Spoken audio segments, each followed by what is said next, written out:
y vamos a comenzar.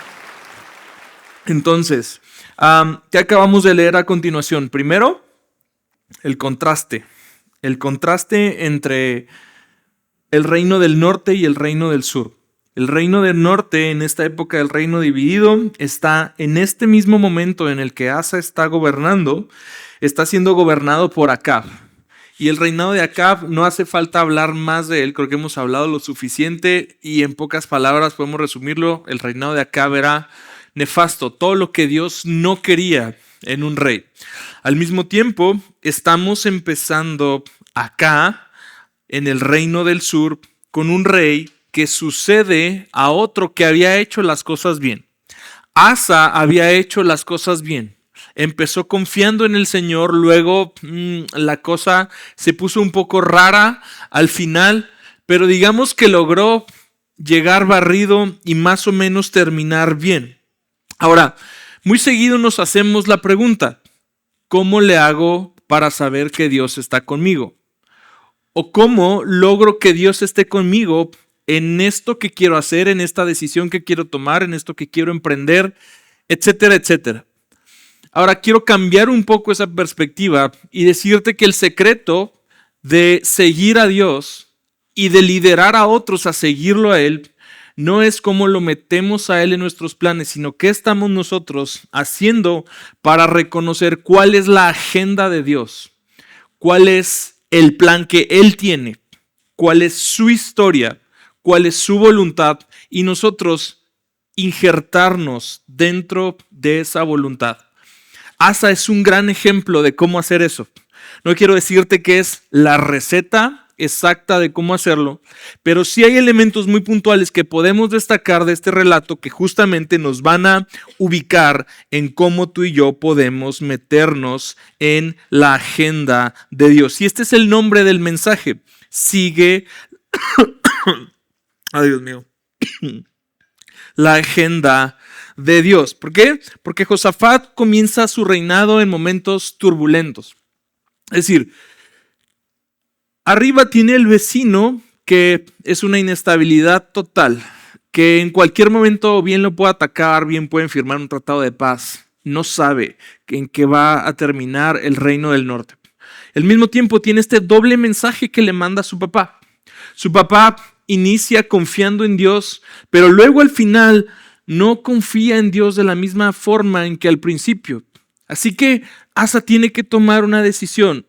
¿Va a incorporarse él en los planes de Dios o bien ahora Josafat va a seguir su agenda propia? Los siguientes pasos entonces nos van a recordar por qué Josafat es un líder piadoso y cómo un líder piadoso busca seguir la agenda de Dios y cómo pequeños actos empiezan a trascender de una forma increíble en su vida. Porque tan pronto vamos avanzando en la historia, vamos a ver cómo pequeños actos, pequeñas decisiones tienen un significado muy poderoso en el destino que Josafat va a tener como gobernante. Yo creo que muchos de nosotros queremos que Dios bendiga nuestros planes, pero muy pocos se detienen a preguntarse si sus planes están metidos dentro de los planes de Dios. Y amado, hay una abismal diferencia. Hay una muy grande diferencia en decir, Dios bendice mi voluntad. A Dios, haz tu voluntad y enséñame si estoy caminando en ella. Entonces vamos a ver rápidamente el mapa del sermón y los 4 puntos en los que vamos a navegar ahorita. Primero de ellos es fortalece lo que Dios te ha confiado. Las prioridades son muy importantes y ves cómo el corazón de Asa empieza a alinearse con las prioridades de Dios para él. Segundo, sigue los buenos ejemplos que apuntan al Señor. Gran parte de la influencia de por qué Josafat hace lo que hace es porque sigue el ejemplo de los que estuvieron antes que él, buenos ejemplos que estuvieron antes que él. Antes que él hubo buenos ejemplos y malos ejemplos. Josafat sigue los buenos. Número 3, aparta tu corazón de los ídolos y busca a Dios. Una clave elemental en el reinado de Josafat es hacer una elección muy puntual en su corazón.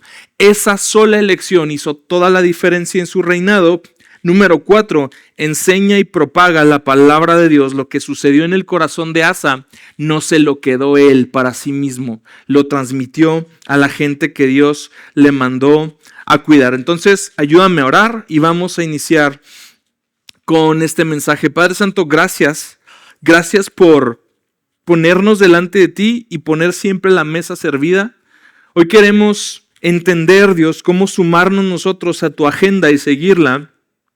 Y queremos empezar a discernir cuáles son los pasos puntuales que tenemos que hacer, Dios, para meternos y saber que lo más importante no es la bendición de saber que hacemos tu voluntad, sino tu presencia. La presencia que se manifiesta cuando estamos siguiendo tu voluntad y no la nuestra. En el nombre de Jesús. Amén. Muy bien, entonces fortalece lo que se te ha confiado. Segunda de Crónicas 17, 1 al 2. Desde la NTV dice que Josafat, entró en el trono después de su padre Asa e inmediatamente lo primero que lees acerca de Josafat es fortaleció a Judá para hacerle frente a cualquier ataque de Israel. Esto no significa una acción hostil de parte de Josafat, es una acción prudente. Es una acción también congruente con lo que Dios le dio a cuidar. ¿Por qué? Porque al norte, el vecino del norte era todo un reino inestable. Yo me imagino que las fronteras del reino del sur estaban atestadas, quizás como luego las de Estados Unidos, ¿no? De migrantes, de personas que están buscando entrar al país. Para empezar, tenía que haber una fila de profetas. ¿Por qué? Porque Jezabel los estaba buscando uno a uno y los estaba matando. Segundo, tenía que haber una fila de gente, hombres piadosos, que probablemente habían respondido al mensaje de Elías y que habiendo escuchado el mensaje de Elías dijeron, no tenemos parte en el desastre que hay aquí, donde este rey está loco y lo gobierna la esposa y la esposa está más loca que él. Entonces, esto se va a descontrolar muy pronto. Entonces yo me imagino que empieza Josafat con decisiones muy puntuales que había que tomar. Era importante que consolidara su posición, pero ¿cómo consolida su posición? Es lo que a mí me llama poderosamente la atención. Lo natural era que un rey que está entrando tenga acciones concretas, valientes, muy puntuales. Quizás la más lógica sería armar un ejército e ir a invadir al reino del norte y ponerle las cosas muy claras al rey que tiene enfrente. Ir y conquistar quizás una nación pequeña y hacerse de un botín, hacerse de otro súbdito, otra nación vasalla que le pagara tributos, etc. Pero lo que Josafat hace diferente es que él hace lo mínimo esencial que esperaba Dios de él. Ve y fortalece al pueblo. ¿Por qué? Porque el pueblo necesitaba fortalecerse antes de iniciar cualquier acción. Y al mismo tiempo necesitaba fortalecerse porque no sabía qué iba a suceder del otro lado. Entonces estamos ya siendo telegrafiados con un poderoso mensaje. Tú y yo somos llamados a fortalecer lo importante. En la agenda de Dios está que tú fortalezcas lo que es importante. Toda estrategia quizás había recomendado que Asa tomara una acción hostil y enérgica en contra de sus enemigos. Pero la prudencia, el que Asa haya buscado al Señor, le manda que lo más elemental es que se fortalezca. Antes de ir y conquistar, antes de ir a buscar lo que está fuera, Josafat es llamado a ser fortalecido. Eso nos recuerda una gran verdad, amados. Antes de liderar a otros, tú necesitas liderarte a ti mismo. Cada persona tiene un reino interior que debe gobernar. Y debes de ser fortalecido y aprender a gobernar tu mente. Aprender a gobernar tu corazón. Aprender a gobernar tu carácter, porque eso es lo que va a terminar por hacerte fuerte delante de Dios. Nadie sino tú puede tomar acciones concretas para fortalecer eso interno. Tú y la ayuda de Dios solamente, porque mira, aquí el elemento es que yo sé que hay situaciones y circunstancias que Dios permitirá que nos ayuden a y que colaboren a, porque la promesa de Romanos 8:28 es que todas las cosas cooperan para bien para los que aman a Dios. Y yo creo que esa promesa es verdad, pero yo prefiero aprender por las buenas. A lo mejor tú eres de los míos, yo prefiero aprender por las buenas que tener ya el rancho ardiendo para entonces sí ir y Dios, fortaléceme y Dios, sosténme. Aunque la verdad, la mayoría de las veces solamente aprendemos así. Ya cuando está ahogado el niño, ya cuando la situación está crítica, ya en medio de la crisis buscamos que Dios nos fortalezca, ¿no? Y es como que torcerle el brazo a Dios porque pues Dios ya no tiene de otra, ya está ahí el problema. Pero ¿qué tal si por una vez en la vida, con una paz o con una relativa paz, empezamos a fortalecernos porque van a venir esos momentos puntuales? Van a venir esas pruebas, van a venir esas situaciones que nos van a desafiar. Y la pregunta que quiero hacerte es ¿cómo te van a encontrar las pruebas? Y la segunda pregunta que quiero hacerte es si estás haciendo algo para mantenerte espiritualmente fuerte. Porque a veces pensamos, estoy bien, entonces a lo mejor así voy a estar bien siempre. No hay que entrar en pánico, no hay que ser intenso. No hay que ser religioso, todo calmado, que todo fluya y que nada influya. Pero 1 Corintios 10:12 me dice que el que cree estar firme, mire que no caiga. Entonces, el creyente maduro no se confía, se prepara. Porque los ataques espirituales no avisan, no va a venir el diablo a mandarte un correo mañana a las 8 de la mañana a decirte que tienes 10 días hábiles para orar, para prepararte, para ayunar, porque entonces sí va a venir a darte con todo. No, mañana va a estar el problema en la puerta. O no lo sé, quizás el mes que entra. O no lo sé. Pero en algún momento las circunstancias se presentan y cómo nos agarran las circunstancias es el resultado de qué tan diligentes hemos sido en fortalecernos. Si no te estoy haciendo una invitación y una exhortación a la paranoia espiritual, a que te pongas un sombrero de aluminio y que estés todo paranoico y todo miedoso y todo asustado de qué es lo que está tramando Satanás en tu contra.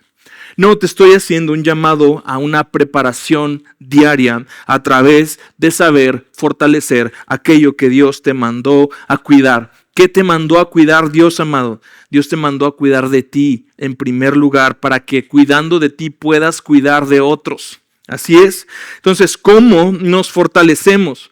3 formas de fortalecernos. Primero, con hábitos. Hábitos de devoción constantes. ¿Has escuchado de las disciplinas espirituales? Si no, te las presento.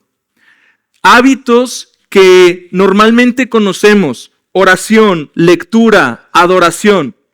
¿Qué tal si incorporamos temas como un ayuno constante? No para adelgazar, ayuno para realmente estar más sensible a la presencia de Dios, más sensible a su voz, más receptivo a su palabra, para que no te estés durmiendo en las prédicas, para que no estés apático en la alabanza. Cuando detectas esos elementos en tu vida donde ya te sientes como desgastado, como cansado, como desganado, es momento de, amado, fortalecerte a través de hábitos. Las disciplinas espirituales tienen años edificando a los creyentes. Ahora, conforme ha pasado el tiempo, podemos agregar nuevas disciplinas espirituales. Y ya tenemos contenido que tú puedes consumir en YouTube, en redes sociales, podcasts que tú puedes escuchar, etc.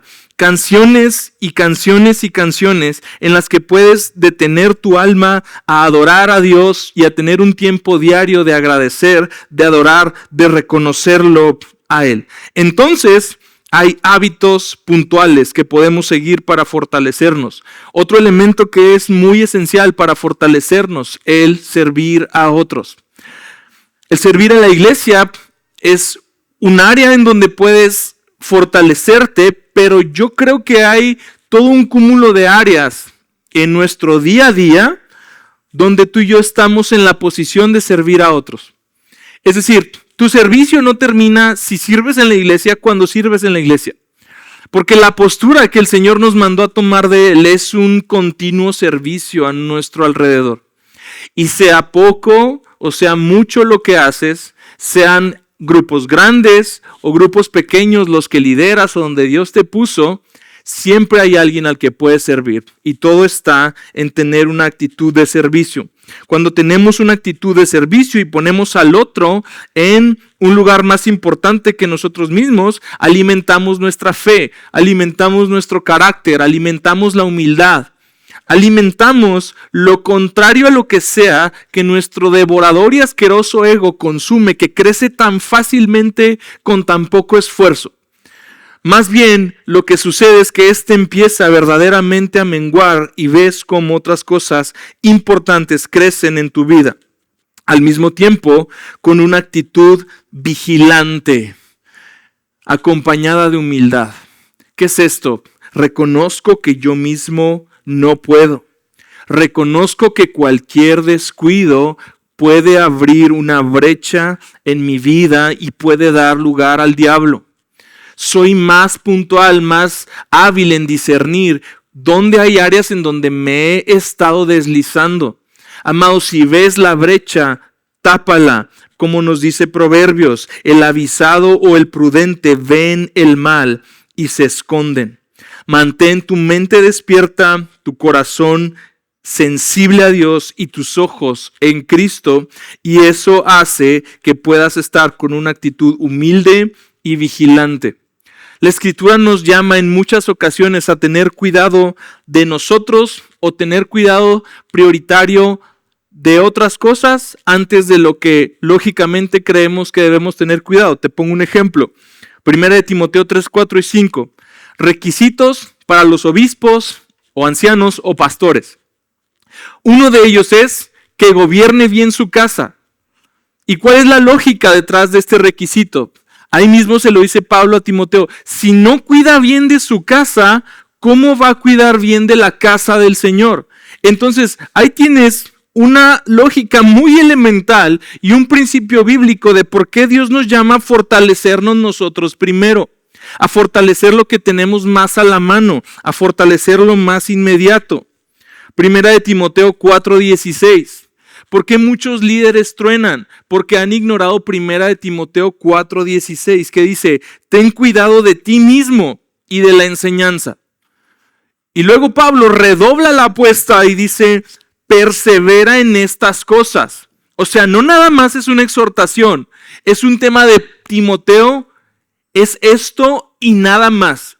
Y tienes que ser muy útil en perseverar en estas cosas. 2, de ti mismo y de la enseñanza. Porque al hacerlo asegurarás la salvación tanto para ti mismo como para los que te escuchan.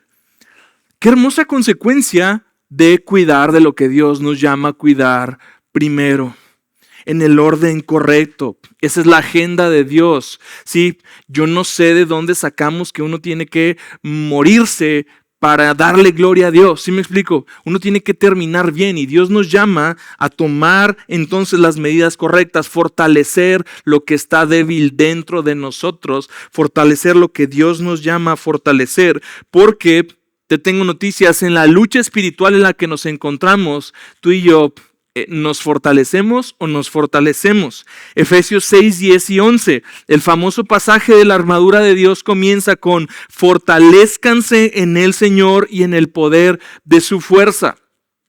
¿Recuerdas lo que sigue? Para que puedan resistir en el día malo.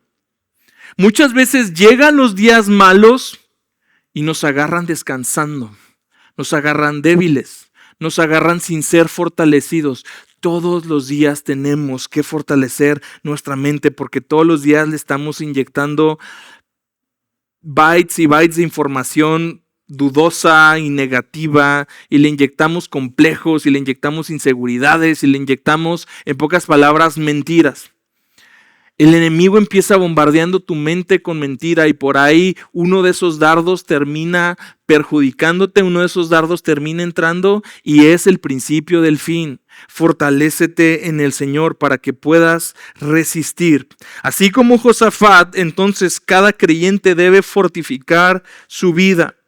Oración. estudio de la palabra, relaciones santas, integridad, meditar en él, ser cristiano todos los días, no nada más el domingo, porque nadie puede conquistar algo estando él mismo desprotegido. Amén.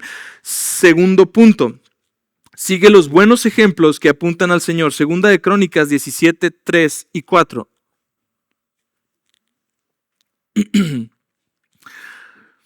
Dice el versículo 3, la mejor noticia que nos encontramos acerca de Josafat. ¿Qué es lo que hace alguien que yo quisiera imitar? Esto, el Señor estuvo con Josafat. Esta es la mejor noticia porque tú y yo verdaderamente nos podemos morir, y si esto es todo lo que se dice de nosotros, ya la hicimos. Si esto es todo lo que se dice de mí al final de mi vida, que el Señor estuvo conmigo todos los días, ya la hice. Estoy bien con eso porque yo no busco más que la presencia de Dios en todo lo que haga, en cada momento. Entonces, dice que el Señor estuvo con Josafat, pero hay razones puntuales por las que sucedió de esa manera. Primero nos dice el texto que anduvo en los primeros caminos de su padre David y no buscó a los Baales. En Reyes dice que anduvo en los caminos de su padre Asa. En Crónicas dice que anduvo en los caminos de su padre David. ¿Es esto una contradicción? No. Es que el referente en Segunda de Crónicas de todos los reyes es David. Entonces, el cronista que busca mandarle esperanza al pueblo regresado del exilio de que aún está por esperar un rey que viene de esta descendencia, de esta estirpe, siempre va a comparar a todos los reyes en función de este David amado por Dios. Al mismo tiempo, Asa también anduvo en los caminos de Dios, pero me encanta entonces cómo el cronista distingue anduvo en los primeros caminos, porque tanto a David como a Asa hubo caminos que no eran muy, ¿cómo podremos decirlo? ¿Padres de imitarlos? No eran cosas que tú y yo quisiéramos imitar. Pero entonces, Josafat selectivamente, con discernimiento y con sabiduría, sabe qué es lo que debe imitar. Josafat elige bien a sus modelos. Y parte del éxito de su liderazgo tiene que ver con los modelos que él escogió imitar. Ahora, hay una nota que me parece fundamental. Versículo 4 dice, sino que buscó al Dios de su padre. Te pregunto, amado, si tus hijos buscaran al Dios de su padre, ¿a cuál hijo buscarían? Perdón, ¿a cuál Dios buscarían? ¿A cuál Dios estarían buscando? Porque el elemento aquí es que cuando tú y yo dependemos de Dios, estamos comunicando algo más que una devoción y que una fe. Hay gente que observa, y los primeros observadores son tus hijos. ¿De quién se agarra su papá cuando tiene problemas? ¿En quién más confía su papá? ¿Confía en el dinero? ¿Confía en los amigos? ¿Confía en las relaciones? ¿De quién se agarra? Sabes, una vez hablaba con una clienta y ahí tienes a un chavalo recién egresado de la carrera, 22 años, dándole consejos a una mujer que estaba en su segundo divorcio y que en su segundo divorcio está peleando temas de pensión alimenticia y que al mismo tiempo tiene un novio en ese momento con el cual se está peleando. O sea, nada más date cuenta. Pero platicando después con ella, entendí por qué tanto sufrimiento gratuito en su vida. Cuando después me cuenta que al fin va a cortar con su novio, me da la buena noticia y me dice, pero ya conocí a otra persona. Y yo,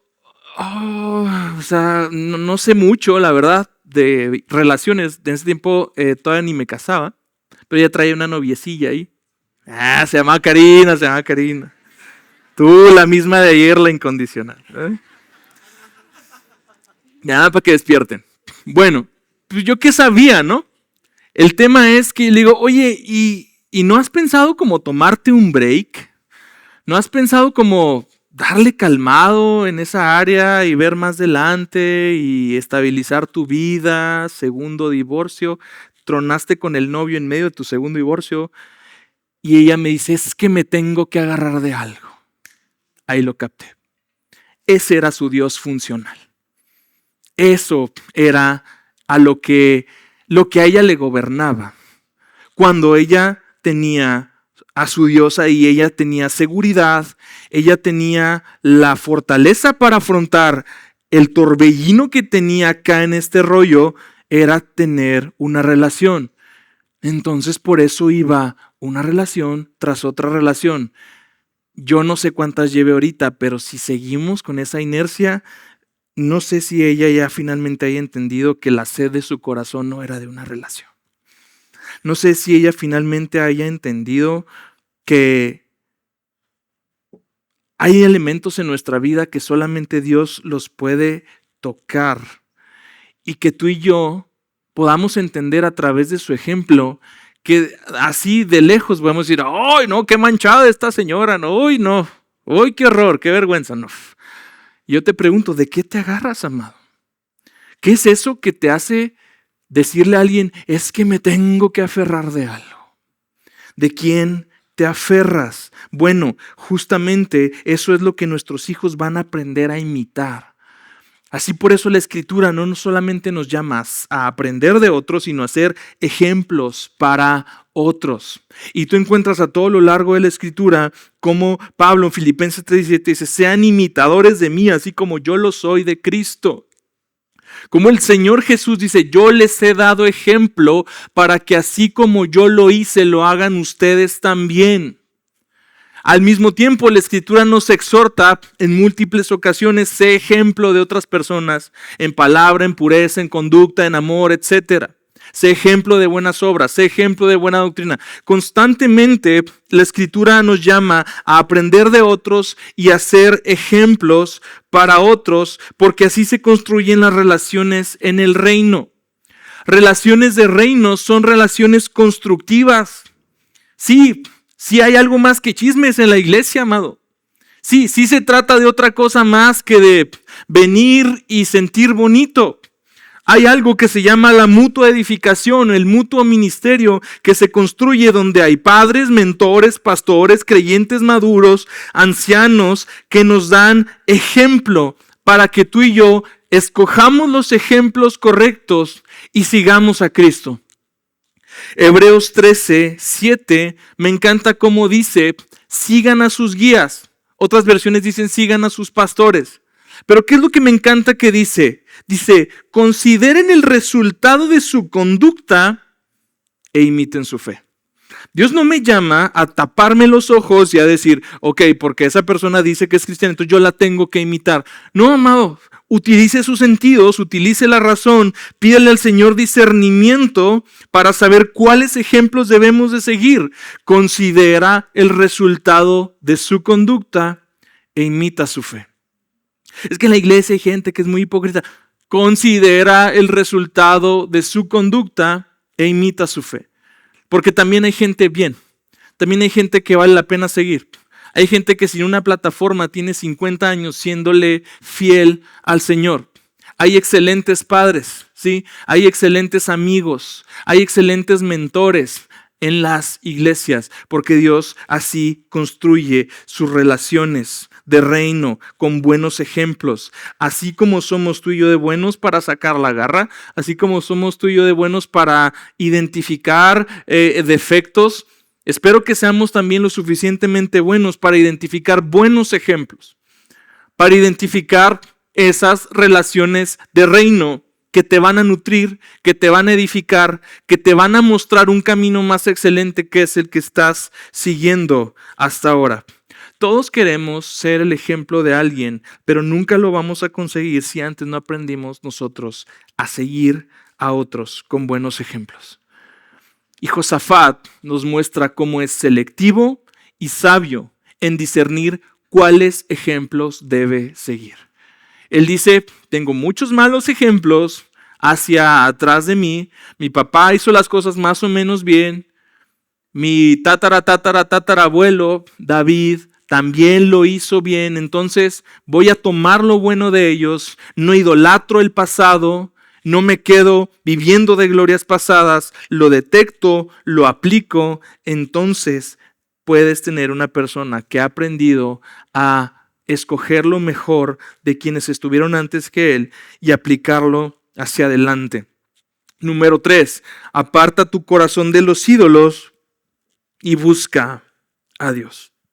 El tema de la idolatría, como te lo digo, es el gran tema en el corazón de todos los reyes de Israel y de Judá. Porque esto es lo que sentaba la diferencia en cómo iba a caminar este rey. Esto hacía toda la diferencia. Entonces dice el versículo 3, que el Señor estuvo con Josafat. ¿Qué hizo? Anduvo en los primeros caminos de su padre David. Y ahora, ¿qué más hizo? No buscó a los Baales, sino que buscó al Dios de su padre. Buscar tiene que ver con inquirir. Y todo implica, en este verbo hebreo, con inclinar el corazón hacia una dirección. Como quien pone una ruta en el GPS y dice, llévame aquí. Eso es lo que Josafat está haciendo con su corazón, que hace la distinción entre él y un Acab en el reino del norte. Porque desde el día 1 dice, yo quiero buscar al Dios de mis padres. Y eso hace que su corazón por completo se inclina hacia hacer eso. No quiere decir que él haya conocido a Dios de un solo jalón, pero sí marca un ejemplo muy puntual para ti y para mí. Comienza con la inclinación y la dirección que está siguiendo mi corazón. ¿Y quiénes eran los Baales? ¿Que no era un solo Baal? Mira, en ese tiempo había al menos 3 Baales principales. Ahora, interesante que la palabra Baal significa Señor. Ahí lo tienes. Y se le retrataba a él con esta forma humana, es decir, se percibía a él como alguien humano y al mismo tiempo grandote, y a los seres humanos pequeños, con esta señal de dominio. Baal significa Señor. Y Baal significa Señor, y eso para ti y para mí es un gran ejemplo, porque todo ídolo lo que hace en nuestro corazón es gobernarlo. Ese que es el Señor funcional de mi vida, y con funcional me refiero al que es a la hora de la hora, no el que yo digo y que canto y que bla bla bla. El que a la hora de los guamazos se convierte en lo que me domina, ese es mi Baal, ese es mi Señor. Entonces hay al menos 3 Baales. Había un Baal peor. Este era como el dios del inframundo, el dios del oscuro, el dios de la muerte. Estaba la contraparte, el dios de la vida, Baal Zebul, que luego lo renombraron como Baal Zebub, y de ahí viene la palabra Belzebú, señor de las moscas. Señor de las moscas fue como un apodo que le dieron para ridiculizarlo. El tema es que tenías este dios de la vida, este dios de la muerte, y luego tenía el otro, el Baal Berit, el de los pactos. ¿Sí? Un Dios con el que se pueden hacer acuerdos y juramentos e intercambios. ¿Te suena algo, bro? ¿Te suena quizás a la forma en cómo opera tu corazón? Mira, Dios, unas por otras. Tú hazte la vista gorda aquí y yo mañana cobro una feria y te doy acá. ¿Sí? O temas donde tú puedes darle dinero a Dios para como torcerle el brazo y que Dios te vea obligado a bendecirte. Pues sí se lo vas a dar, pero a Baal Berit, no al Dios verdadero, que no hace pactos, ¿sí? Porque los hombres le ofrezcan dinero o porque le ofrezcan cosas. Al Señor le da su gana hacer pactos y Él unilateralmente se manifiesta con las personas, y Él hacía pactos en el Antiguo Testamento. Unilateralmente. Salía de él, las personas no venían y le ofrecían cosas a Dios. Y así el último pacto que el Señor hace, lo hace con su Hijo amado. Y ese es el último pacto que Dios hace. Entonces, tú y yo no podemos pactar con Dios para que nos dé más, para que nos guarde aquí, para que nos proteja acá, porque si lo hacemos no estamos detrás de ese mismo Dios.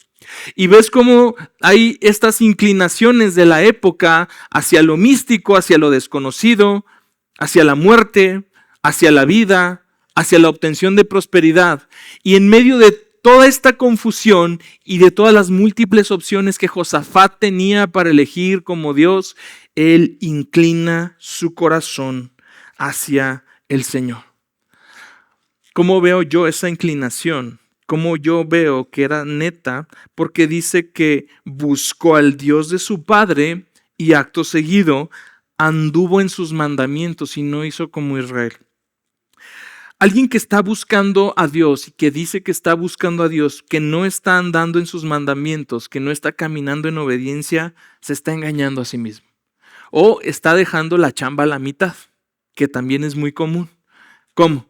Pastor, no, yo estoy buscando a Dios, quiero su dirección. Ok, ¿qué estás ya haciendo puntualmente? Porque Dios no te va a mantener como que en el limbo de a ver cuándo me cae y me llega el wifi de lo que Dios quiere. Ya pasaron 6 meses y Dios no me ha dicho qué quiere. No. Hay elementos muy puntuales donde podemos ser obedientes a Dios y esperar de Él. Entonces la dirección ya, si hay algo que necesita más claridad en nuestra vida.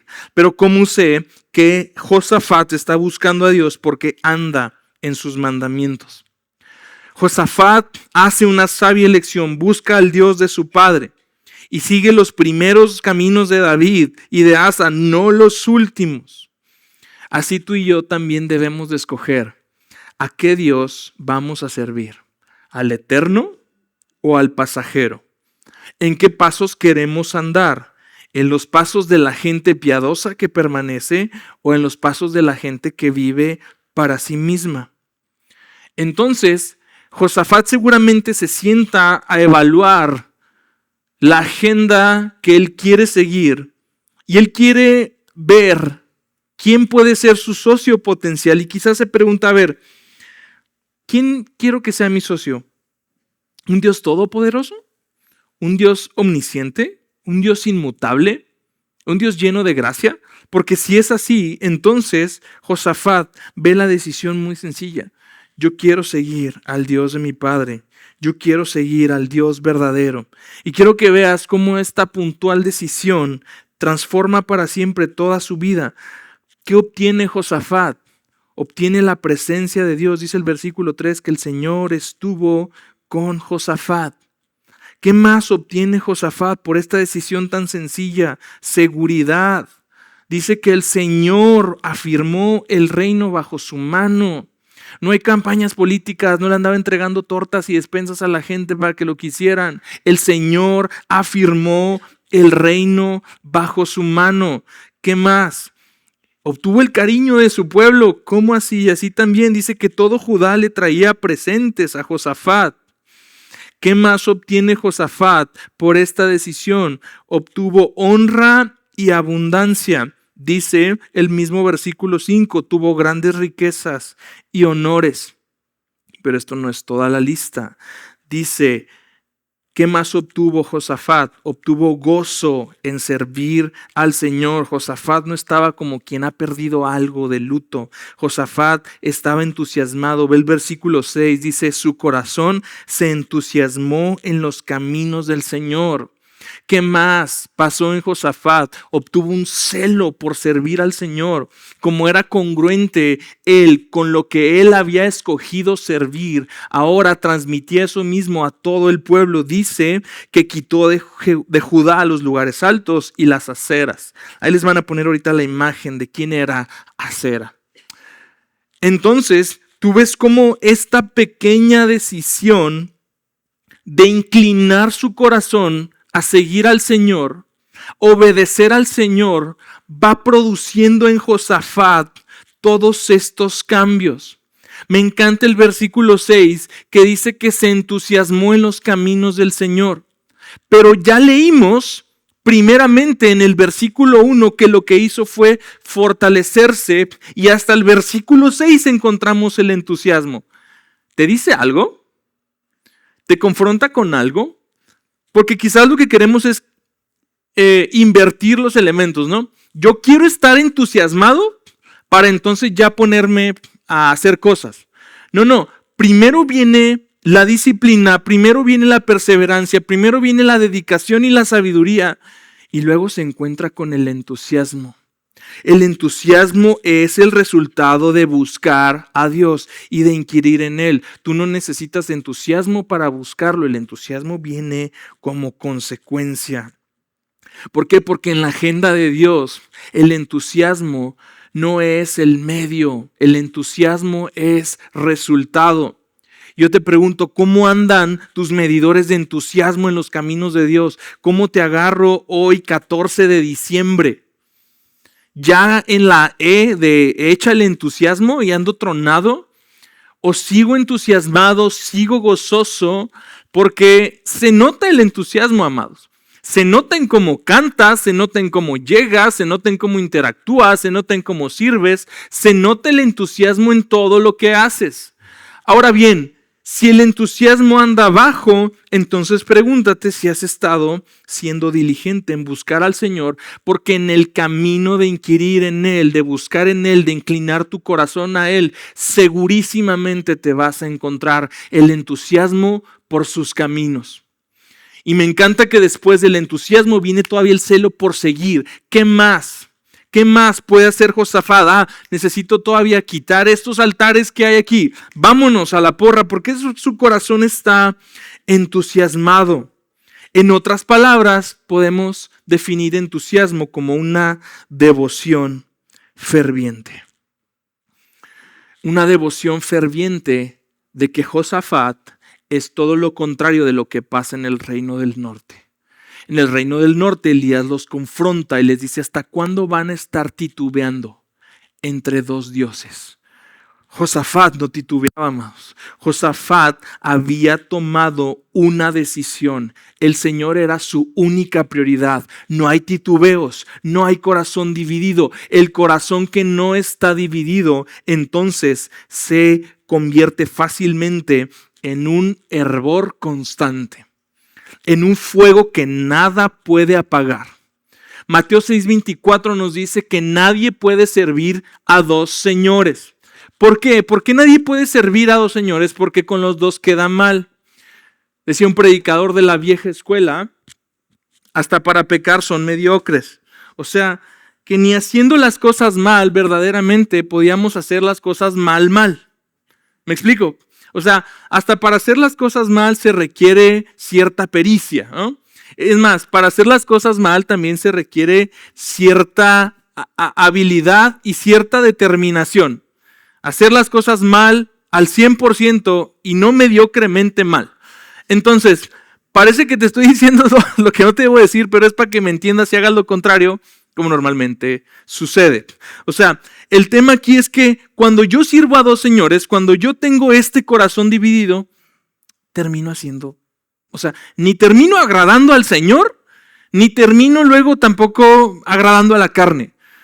Pues bro, ve dándole, o sea, ve tomando una decisión y que Dios te bendiga o no, no sé, depende a quién quieras agradar. El tema aquí es que nadie, o sea, ni al diablo le gusta la mediocridad. O sea, ni al diablo le gusta la gente tibia, ¿no? ¿Por qué? Porque nadie puede servir a dos señores. ¿Qué me dice Romanos 12:11? Sean fervientes en espíritu, sirviendo al Señor. ¿Y qué es este fervor? ¿Has escuchado la palabra hervir? Bueno, es básicamente lo mismo. En el griego la palabra es celo. Celoso. Y yo sé que todo lo que sabemos del celo es tóxico. ¿Por qué? Porque hay un montón de cosas que yo no sé qué te ha tocado vivir. Pero no, quita tu mente los celos tóxicos que tú o con los que estés familiarizado o practiques o no sé, etcétera. Quita tu mente ese celo tóxico y dale un twist sano. Porque ¿qué entraña el celo? Un sentido de urgencia. Cuando alguien está celoso o ferviente por servir al Señor, no quieres que nada ni nadie se te interponga. Un corazón ferviente nunca está demasiado cansado. Un corazón ferviente rara vez tiene bajones. Un corazón ferviente nunca cree que ya ha dado demasiado, que ha aprendido demasiado, que ha orado demasiado. Un corazón ferviente no lo para nada, amado. Y ese es el corazón que ha hecho del Señor su única prioridad. Porque no arde mi corazón a veces, porque hay otros Baales gobernándolo. porque hay otras opciones seduciéndolo, porque hay otros elementos que me hacen dudar, porque me estoy agarrando quizás funcionalmente de algo más que no es el Señor. No se puede seguir la agenda del Señor con un corazón dividido.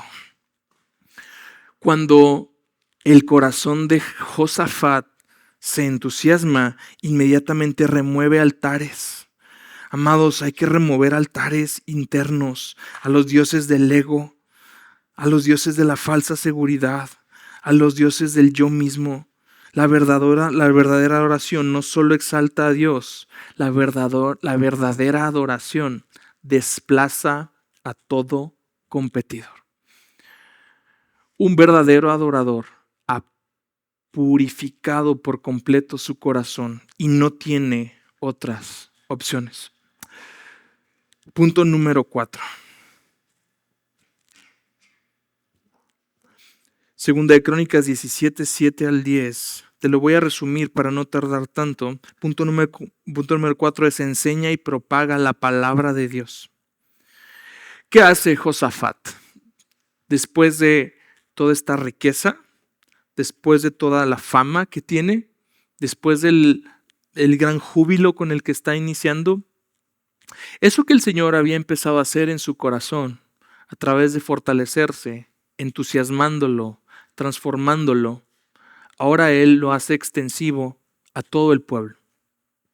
Y Josafat se propone enseñar a todo el pueblo. Dice el versículo 7 que envió a sus oficiales.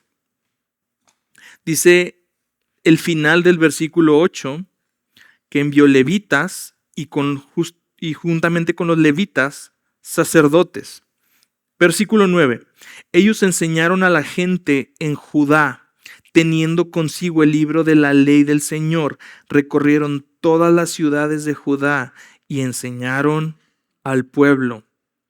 Y el terror del Señor vino sobre todos los reinos de las tierras que estaban alrededor de Judá, y no hicieron guerra contra Josafat. Me encanta, me acordé de este proverbio 16:7, dice: cuando los caminos del hombre son agradables al Señor, aún a sus enemigos hace que estén en paz con él.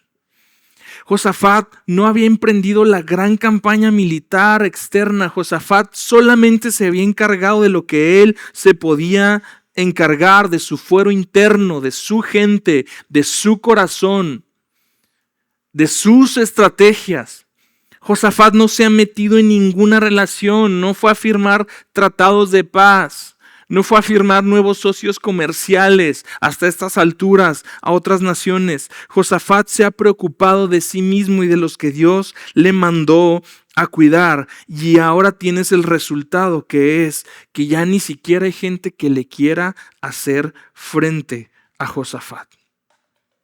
Su primer acto oficial no fue militar, no fue económico, fue un acto espiritual. Vamos a enseñar a las personas. Uno de los mandatos más desapercibidos es que Dios nos manda a enseñar a otros. Yo quisiera hacerte otra pregunta incómoda.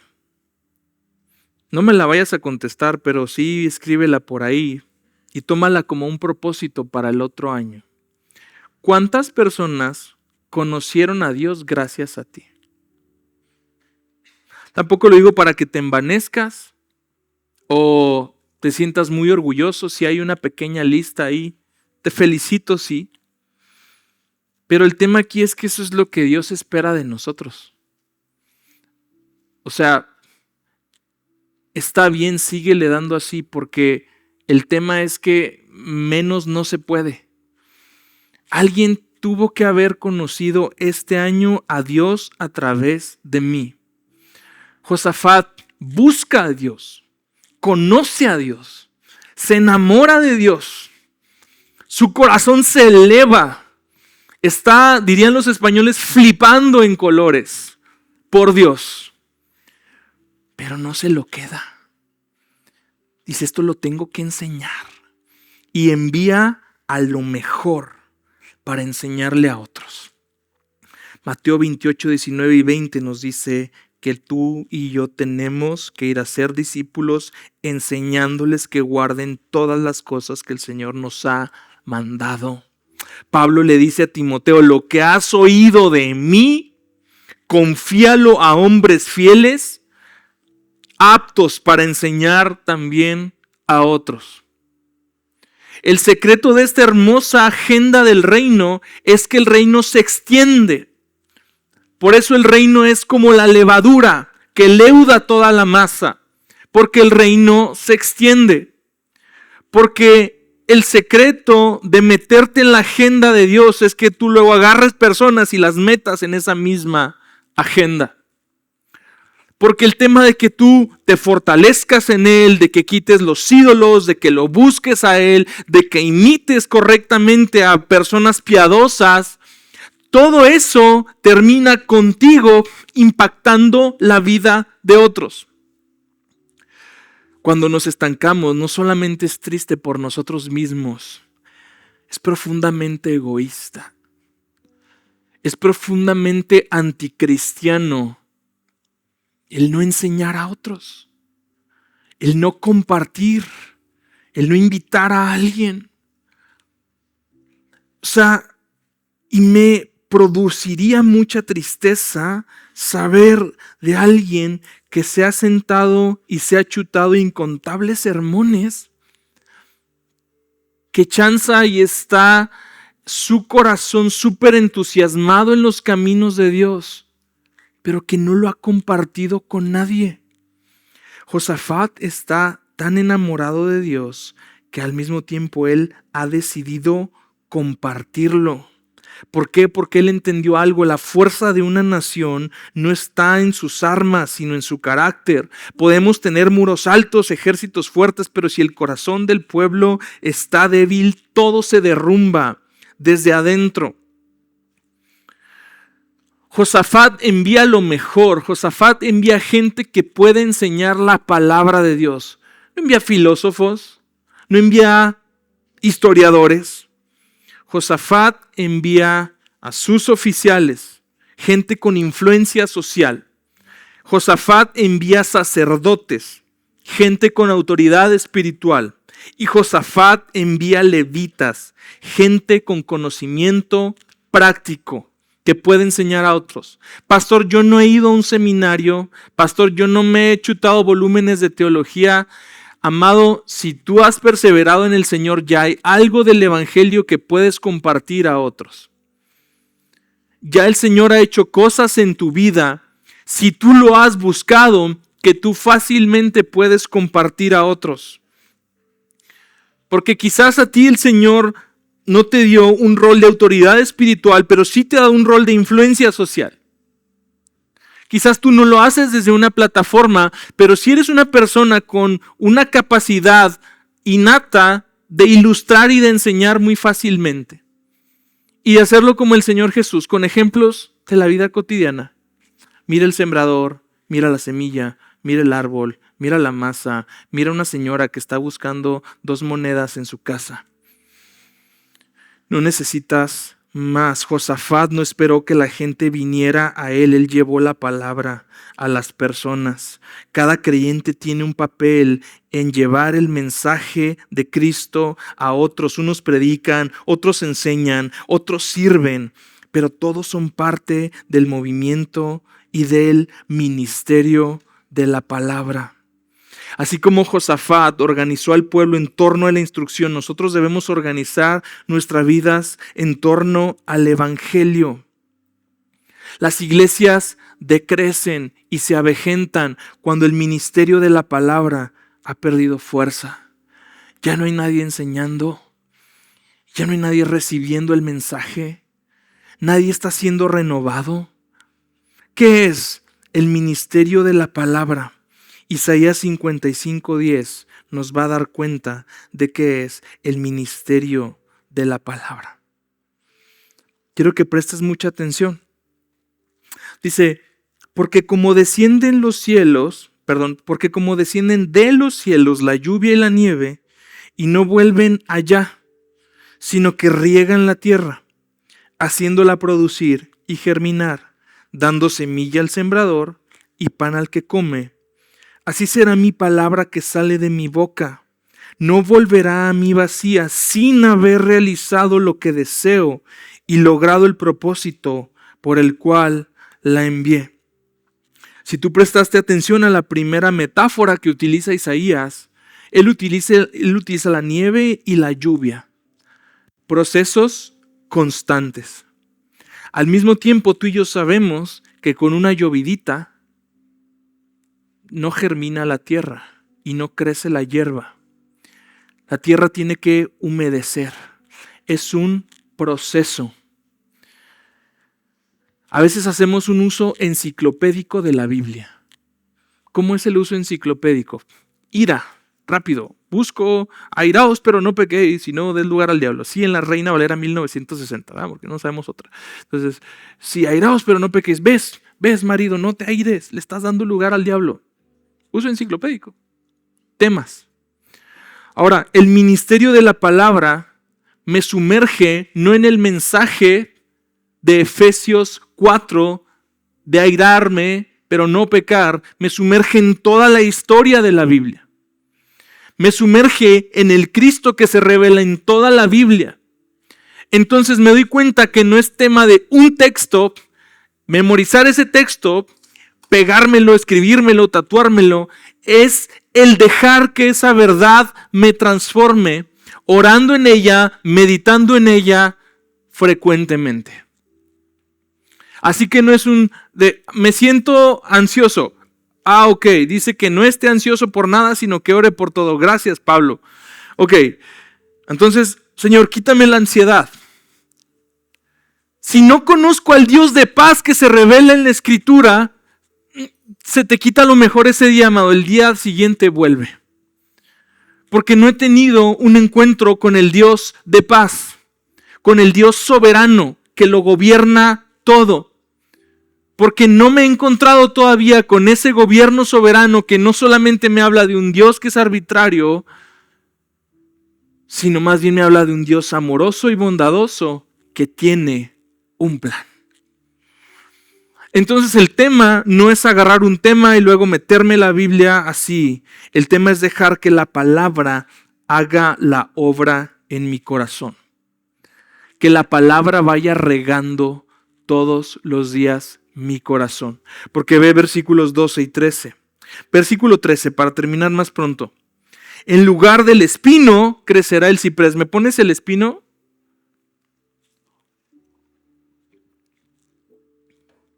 ¿Me pones el ciprés? ¿Se parecen? No. De hecho, un espino no se transforma en ciprés. No necesitamos ser botánicos para saberlo. ¿Cómo es que donde crecen espinos, un día ya no crecen espinos, sino que crecen cipreses? Porque ese propósito para el cual Dios envía su palabra ha estado regando la tierra, ha estado transformando la tierra y va a dar lugar a que de esa tierra donde solamente crecían espinos ahora crezca un ciprés. ¿Sabes para qué sirve la madera del espino? Para quemarla. Igual y te es una carne asada con él, pero más nada. ¿Sabes para qué sirve la madera del ciprés?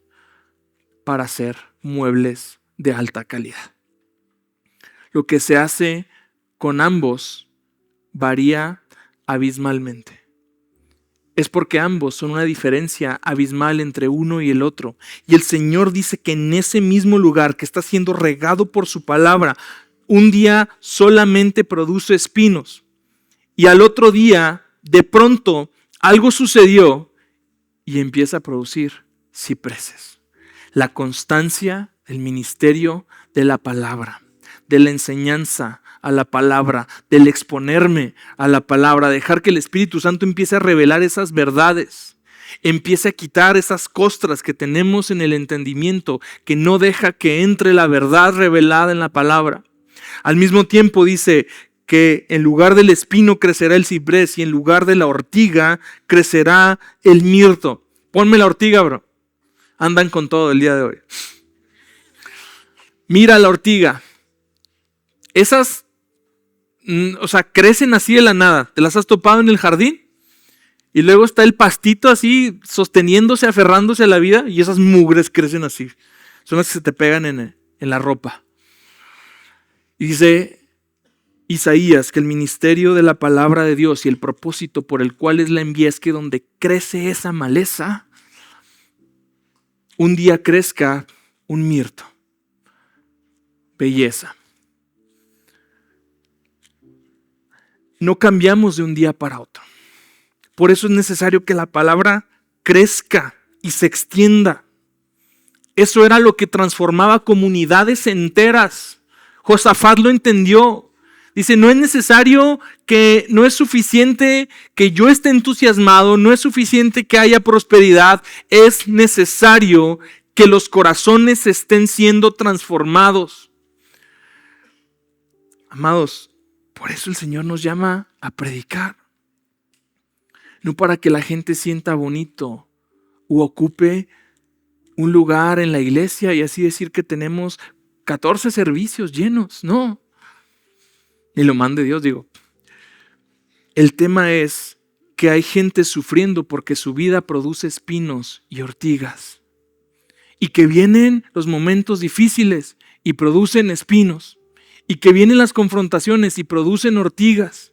Y que viene la prueba. Y todo lo que tienen es eso. Y que la palabra necesita penetrar para que donde de pronto solamente había esa maleza, un día el Señor les muestre la belleza de vivir la vida de una forma distinta, de una forma transformada. Ese es el ministerio de la palabra. Y por eso Dios nos manda a predicar. Por eso Dios nos manda a ti y a mí a fortalecernos, a que en primer lugar esa palabra nos empiece a transformar a ti y a mí. Así que vemos a un Josafat exitoso porque sigue la agenda de Dios, porque él sigue una agenda de fidelidad y porque Dios lo honra porque él no buscó, lo que todo el mundo buscaría, él lo buscó a él. Lo más hermoso que podemos leer es que Dios estuvo con él, amados. Si Dios está en nosotros, créelo que entonces vamos a experimentar esa transformación que estamos necesitando. Pero a lo mejor el Señor te está mostrando que has seguido tu propia agenda todo este tiempo. Quiero leer Proverbios 3:1. Hijo mío, no te olvides de mi enseñanza, y tu corazón guarde mis mandamientos. Versículos 5 y 6. Confía en el Señor con todo tu corazón y no te apoyes en tu propio entendimiento. Reconócelo en todos tus caminos y Él, esta promesa me encanta, enderezará tus sendas. Necesitas que el Señor te enderece algo, ponte de pie y ora junto conmigo. Que el Señor nos ayude a enderezar los senderos torcidos que tomamos por estar esperando que Él bendiga mi voluntad en lugar de buscar su voluntad. Por estar quizás distraídos o todavía con un corazón dividido y titubeante. Pero amado, esto es muy sencillo, dice el proverbio, reconócelo en todos tus caminos, que es justamente lo que hace Josafat. Dice, ¿dónde está Dios en esta decisión? ¿Qué es lo que Dios haría en la otra? Reconócelo en todos tus caminos y Él enderezará tus sendas. Amado Dios, te damos gracias por este tiempo. Y quizás sea necesario que algunos de nosotros, Dios, reconozcamos, en primer lugar, que no te hemos reconocido y que no te hemos metido en nuestros caminos. Y que seguimos esperando tu presencia, tu bendición, en caminos donde tú no nos mandaste a caminar, que tú no nos mandaste a transitar. Y que quizás por eso hoy, pues no sentimos que estés ahí, Dios. Y que quizás el resultado no es bendición y no es gozo, sino tristeza, angustia, más afanes, más preocupaciones, más desgaste, etc. Padre Santo, perdónanos por hacer agendas en las que no te incluimos. Enséñanos que quizás hoy y por hoy me refiero en este tiempo, en este año, caminamos en las consecuencias de hacer agendas personales y quererte meter a nosotros ahí. Cuando probablemente a lo que tú nos estabas llamando, Señor, era buscarte a ti, inquirir en ti, guiar nuestro corazón e inclinarlo hacia ti para que entonces tú nos metas en tus planes. Y esa es mi oración, Padre Santo, que podamos ser injertados en los planes que tú tienes para nosotros en el 2026. Como individuos, cada uno en lo personal, y como iglesia te decimos: Dios, danos el discernimiento para hacer lo necesario para meternos ahí. Inicia con fortalecer a cada uno que está débil, Dios. Trae fuerza de nuevo a las rodillas cansadas. Trae otra vez aliento al que necesita su aliento, Dios. Y que a través de la fortaleza, Dios, pueda haber perseverancia, y que a través de la perseverancia venga luego el entusiasmo de un corazón que ha tomado decisión. Dios, no nos dejes irnos ahorita si no hemos decidido finalmente a quién vamos a seguir. No dejes que nadie se marche de aquí todavía sirviendo a dos amos, Dios. Padre Santo, derriba mis altares por completo. Hazme por fin rendirme a ti para decir que yo te sirvo a ti, que yo te elijo a ti, para inclinarme a ti, para refugiarme en ti en todo momento de mi vida.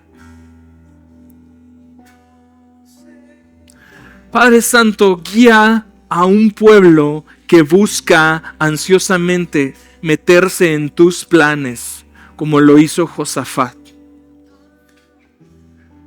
Y que a través de ese entusiasmo, Dios, venga un avivamiento en cada corazón que ahora no puede callar lo que tú has hecho, que ahora no puede dejar de anunciar las maravillas que tú has hecho en su vida, que ahora no puede estar pasivo. Amado, si hay esos corazones aquí, Dios, yo te pido que tú les des este celo ferviente para que no se callen. Envíalos, Dios, por toda la ciudad, por todo el estado, como esos príncipes, como esos levitas y como esos sacerdotes que enseñan al pueblo tu ley y a obedecer tu ley. En el nombre de Jesús. Amén.